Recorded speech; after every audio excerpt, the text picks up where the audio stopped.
Namaskar, my dear friends. Welcome to the lecture series of machine design.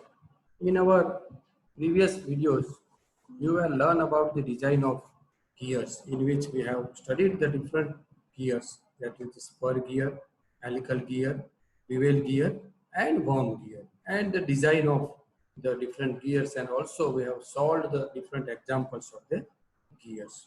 Now, today in this lecture, we are going to learn about the bearing, in which especially the journal bearing. Now let us start with contents of this lecture: introduction of bearing, classification of bearing, journal bearing, lubrication of bearing, and mode of lubrications. Now let us start with the introduction of the bearing. What do you mean by bearing? And what are the functions of the bearing, or what is the main function of the bearing? So bearing is a mechanical element that permits the relative motion between the two parts. The parts, it may be a shaft and the housing, okay, with minimum friction. So the main functions of the bearing are: the main bearing ensures free rotation of the shaft or the axle with the minimum friction, and the bearing supports the shaft or the axle and holds it in the correct position. And another, the bearing, it takes up the forces that act on the shaft or the axle and transmits them to the frame or the foundation. So three basic functions, which that means it ensures the free rotation between the shaft and axle with the minimum friction. And also one more function is it supports the shaft, okay, or the axle, and it takes the load and transmit that load to the frame or the foundation. Now, the classification of bearing. So generally, the bearings are classified by two ways.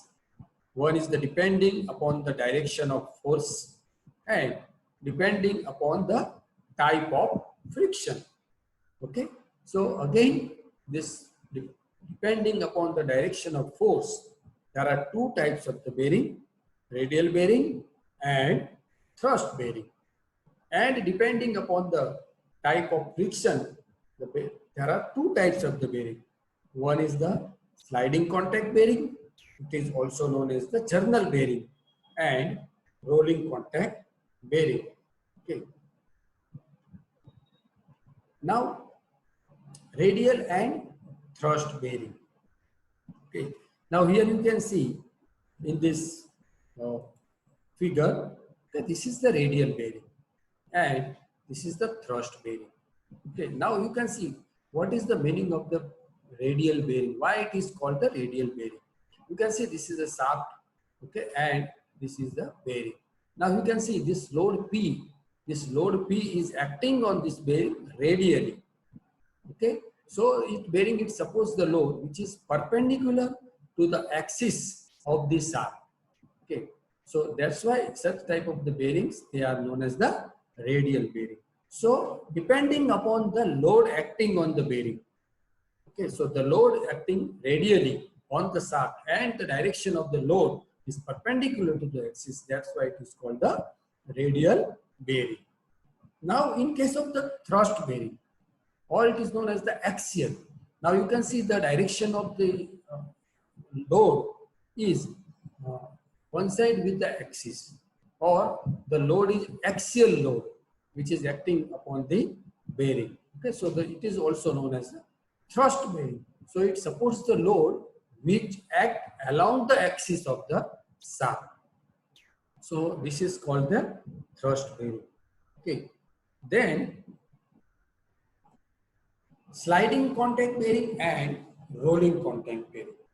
Okay, so here you can see this bearing is a sliding contact bearing and this bearing is a rolling contact bearing. Okay, so depending upon the type of friction, two types of the bearing, sliding contact or it is also known as the journal bearing. So in this also known as the plain bearing, or we can say the sleeve bearing. Okay. So in this case, the surface of the shaft, here you can see this unit, the internal part, this part is known as the shaft. So the surface of the shaft is slide over the surface of the bush. Okay. So here you can see this hedge part, this part is known as the bush. So this shaft is slide on the bush. Okay. So resulting in friction and wear. Now, in order to reduce this friction, these two surfaces are separated by a film of lubricating oil. So the main thing, that lubricating oil, the film of the lubricating oil, it separates the two surfaces of shaft and bush. So thus what happened, due to that the friction may reduce, and the bush, the material of the bush is like a white metal or the bronze. Okay, this white metal or the bronze, they are the special bearing materials. Okay. Then, so here there is a sliding contact between the shaft and the bush. That's why it is known as the sliding contact bearing. Okay, so in this bearing, provision for the lubricating oil, okay, is provided, and another one is the rolling contact bearing. Now here in this case, it is also known as the anti-friction bearing. Okay, so some rolling elements are present, and the rolling elements are, it may be a ball, it may be a roller, it may be a needle. So that rolling elements are introduced between the surfaces that are in relative motion. Okay. Now here you can see there are two shafts. One here is the shaft, okay, and another is. So in this, between these two surfaces, the rolling elements are there. Here you can see the different rolling elements are at equispaced distance. Okay. So now here in this type bearing, the sliding friction is replaced by the rolling friction. Okay, sliding friction is replaced by the rolling friction. That's why this is known as the anti-friction bearing. Okay, or it is known as the rolling contact bearing. So this is the difference between the sliding contact bearing and a rolling contact bearing. Now, what are the applications of the sliding contact bearing? Okay, so the main applications are written here. There are numbers of applications of the sliding contact bearing. So some of the written here: crankshaft bearing in petrol and diesel engine. Okay, then centrifugal pump. Okay, large size electric motors, steam and gas turbines, and concrete mixers, rope conveyors, and marine installations. So these are the main applications of the sliding contact, or we can say sleeve bearing or journal bearing. Okay. Applications of the rolling contact bearings: machine tool spindles, automobile front and rear axle, gearboxes, small size electric motors, rope seams, crank hooks, and hoisting drums. Because there are numbers of applications of rolling contact in household application. If you see the bearings used in your mixtures, bearing used in your that blowers, okay, blenders. Okay. So these bearings are known as the rolling contact bearings or the anti-friction bearing. Now, let us start with the sliding contact bearing.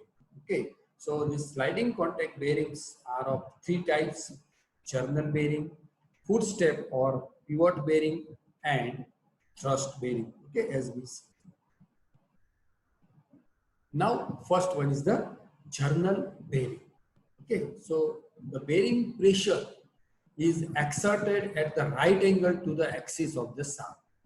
Okay, bearing pressure is exerted at the right angle to the axis of the shaft. Here you can say this is the axis of the shaft because the bearing pressure is exerted in this direction. Okay, so the portion of the shaft which laying within the bearing is known as a journal. Okay, so this part is known as the journal, and shafts are generally made of the mild steel, and you can see this gap or this portion is for the lubricating oil. Okay, so or the general bearings are using with the lubrication, so that lubrication, it may be a grease or it may be a oil. Okay, so this is called the journal bearing. Then footstep bearing. Okay, so this bearing, in this bearing, the pressure is exerted parallel to the shaft or in the direction, or we can say on the axis of the shaft in this direction. Okay, so it is known as a footstep bearing. Okay,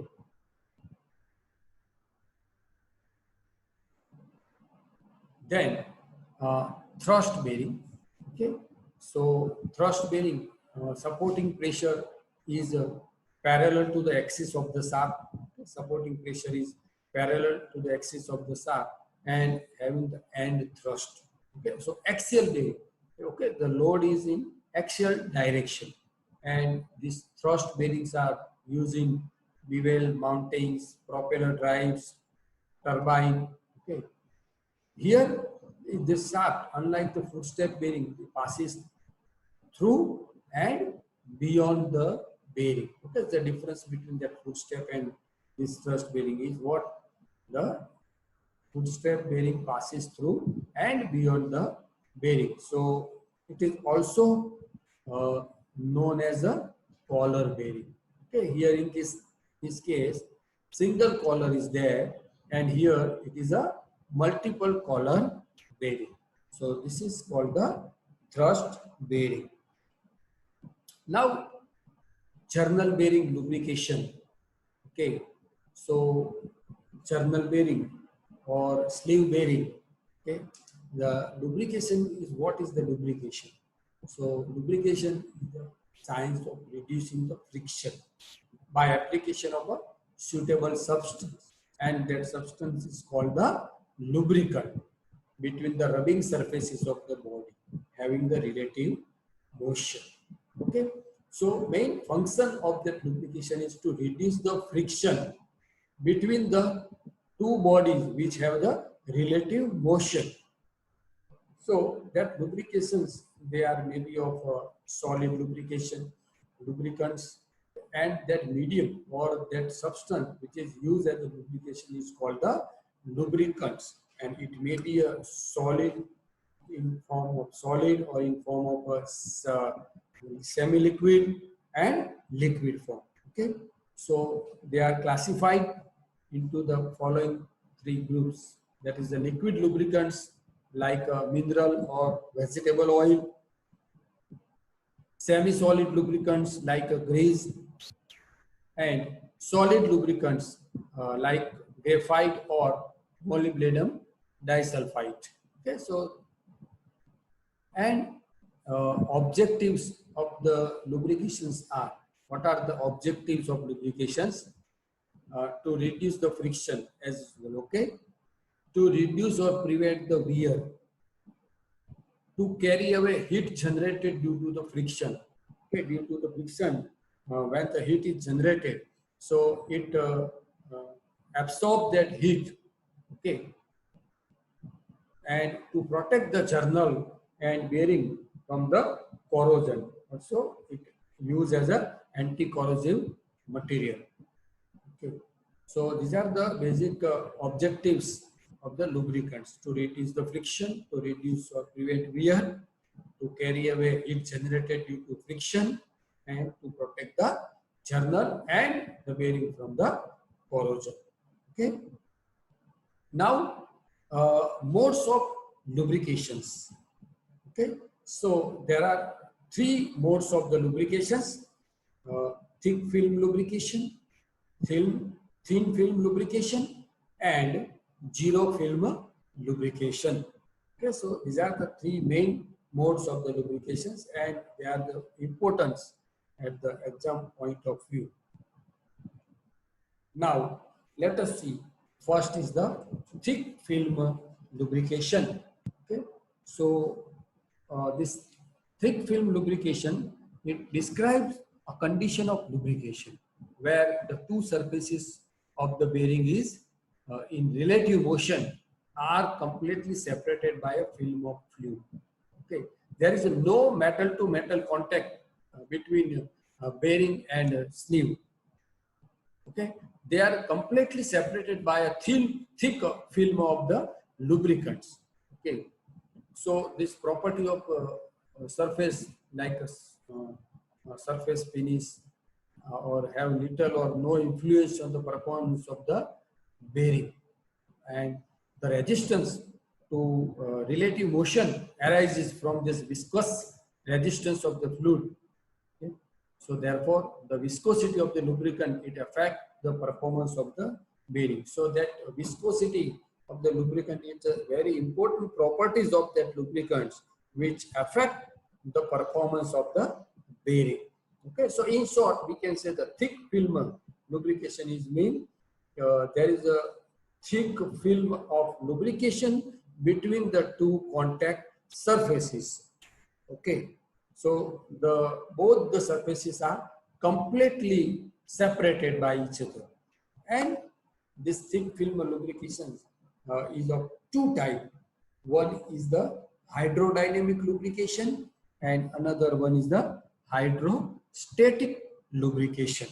Okay, now let us see what is the hydrodynamic lubrication and what is the hydrostatic lubrication. So first one is the hydrodynamic lubrication. So hydrodynamic lubrication is what? So a system of lubrication in which load supporting the fluid film is created by the shape and relative motion of the sliding surfaces. Okay, so hydrodynamic lubrication means what? When the two surfaces are in motion, at that time that lubrication is known as the hydrodynamic. That means the lubrication in which the load that supporting the fluid film is created by the shape and relative motion. Okay, shape and relative motion of the sliding surfaces. Now here you can see these three figures, that is A, B and C, is show the principle of hydrodynamic lubrication in journal bearing. Okay, so initially when the shaft is at rest, okay, here in this figure you can see that when the shaft is at rest. Okay, so this is the sleeve and this portion is filled with the oil, with lubricating oil, and the load W is acting on this shaft. Okay, so it sinks to the bottom of this clearance space under the action of load W. Okay, so you can see due to the load W, there is no clearance. You can see it sinks to the clearance space. There is no clearance between this shaft and the sleeve. Okay, so it will be at this position when it is at rest. Okay, now here in this case you can see in this case when the slow speed is there. Okay, so the surface of the journal and bearing which touch during the rest. Okay, so here in this case it touch during the rest. So as the journal it start to rotate, here in this case when this journal it start to rotate, it cleans the bearing surfaces B. Okay, you can see it cleans the bearing surfaces, and as the speed is further increased, okay, if the surface speed is further increased, then it forces the fluid into the wedge. That is, forces this fluid into the wedge. Okay, the more and more fluid forced into this wedge shape clearance space, and pressure is generated with the system. Okay, so you can see the wedge shape is created, and at the high speed when the speed will be increased. So this is the basic principle of the hydrodynamic lubrication. Now some assumptions are made in the hydrodynamic lubricated bearing. Okay, for to design the lubricated bearing, we have to get some assumptions for the simplification. Okay, so the lubricants, it obeys Newton's law of viscous flow. The pressure is assumed to be constant throughout the film thickness. The lubricant is assumed to be incompressible. The viscosity is assumed to be constant throughout the film, and the flow is one dimensional. That is, the side leakage is neglected. So these are the 5 assumptions made for the hydrodynamic lubricated bearing. Some important factors for the formation of thick oil film in hydrodynamic lubricated bearing. Okay, so which are the factors which affect? So first is the continuous supply of oil, then relative motion between the two surfaces in a direction approximately tangential to the surfaces, the ability of one of the surfaces to take up a small inclination to the other surface in the direction of the relative motion, and the line of action of resultant oil pressure, it must coincide with the line of action of the external load between the surfaces. Okay, so these are the important factors, okay, for the formation of thick oil film. Now let us see pressure distribution in hydrodynamic bearing. Okay, so you can see here this two figure, it shows the principles of the pressure distribution, or we can say variation of pressure in the converging film. So this pressure is created within the system due to the rotation of the shaft. Okay, so this type of bearing is known as the self-acting bearing, and the pressure generated in the clearance space, it supports the external load. Okay, so here the load W is. Now in this case, it is not necessary to supply the lubricant under pressure, and only requirement is sufficient and continuous supply of lubricants. Okay, lubricants is not necessary to supply under pressure, but proper supply and sufficient lubricants is required. So this mode of lubrication is seen in bearing mounted on the engine. Okay, so such type of bearing on engine and centrifugal pumps, and they are frequently a term journal bearing is issued. Okay, so journal bearing is a sliding contact bearing, is working on this hydrodynamic lubrication and which supports the load, okay, which supports the loads. Okay, so there are two types of the hydrodynamic bearing: full journal bearing and partial journal bearing. Okay, so you can see the pressure distribution, how the pressure is distributed. You can see this curve is shows the pressure distribution. So you can see the maximum pressure will be here. Okay, at this maximum pressure will be here, and minimum pressure you can see. Okay, so this is the direction of rotation. So types of hydrodynamic journal bearings. So there are 3 types of the full journal bearing, partial journal bearing, and fitted journal bearing. Okay, so in full journal bearing, you can see this is the full journal bearing. The angle of contact of the bushing with the journal is 360 degree. Okay, here angle of contact of the bushing with the journal is 360 degree. Okay, and full journal bearing, it takes load in any radial direction. It can take load in any radial direction. So most of the bearings used in industrial applications are of full journal bearing. Okay, so most of the bearings are of full journal bearing. Then second one is the partial journal bearing. So in partial bearing, the angle of contact between the bush and journal is always less than 180 degree. Okay, is always less than 180 degree, and most of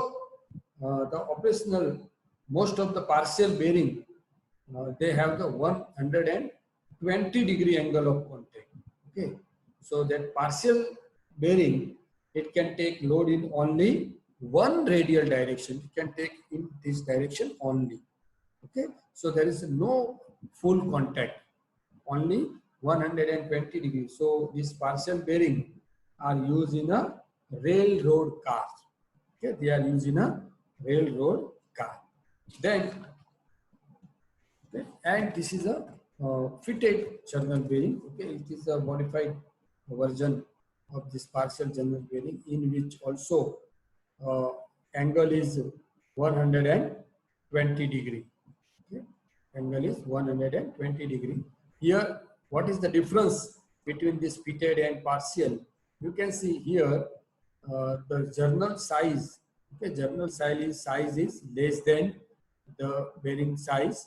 Okay, and here the size of this journal and the bearing is same.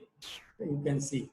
So that's why it is known as a fitted journal bearing. Now, next one is a hydrostatic lubrication.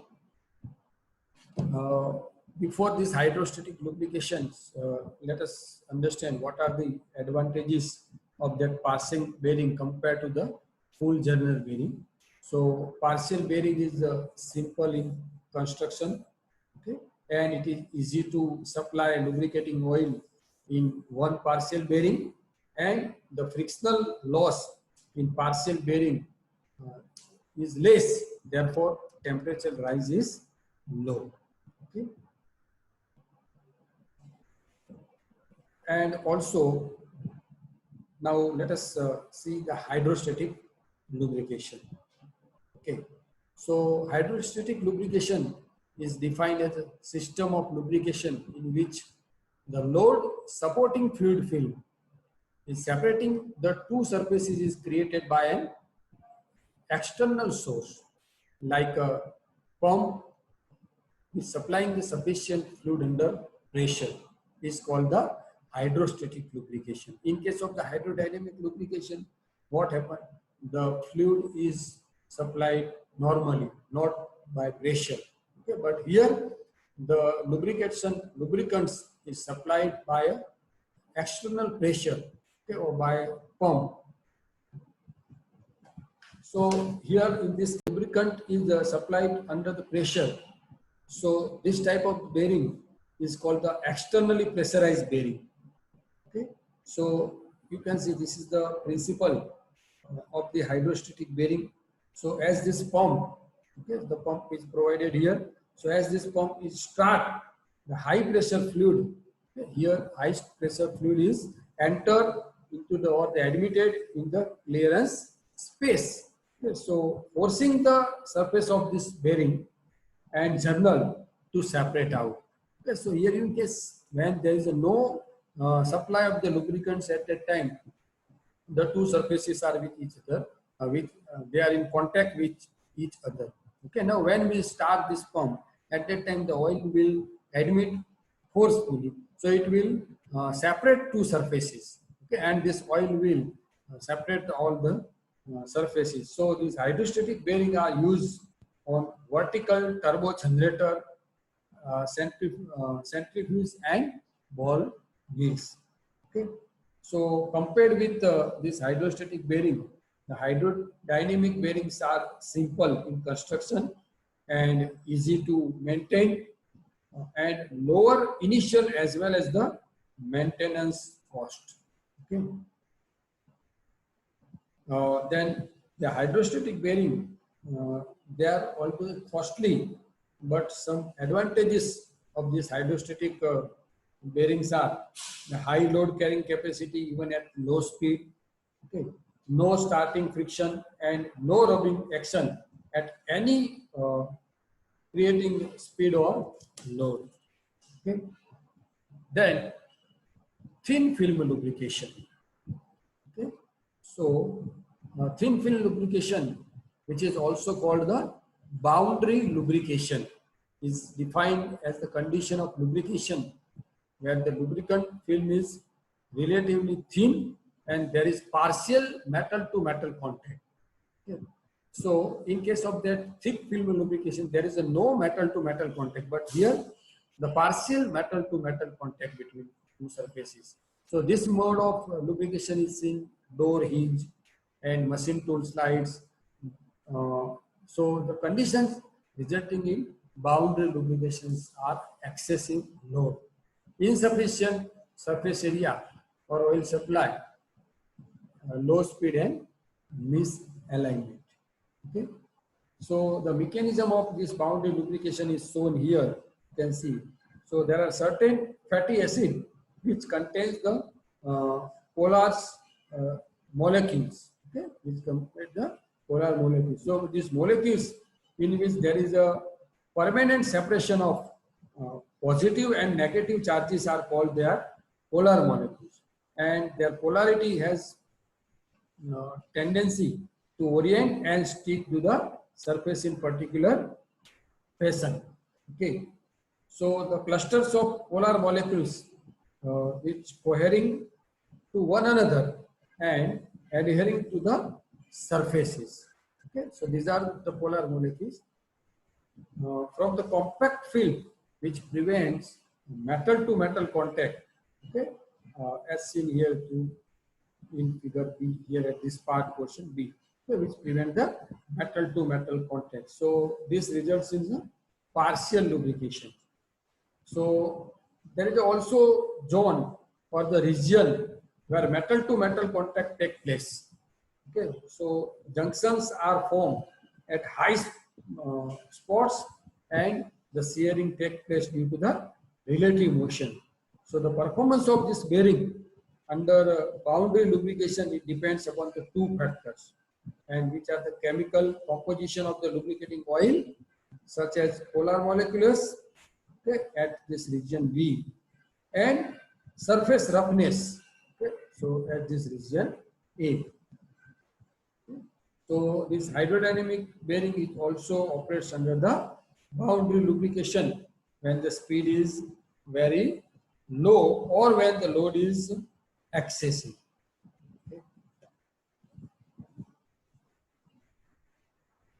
So let me stop here. Thank you very much, friends.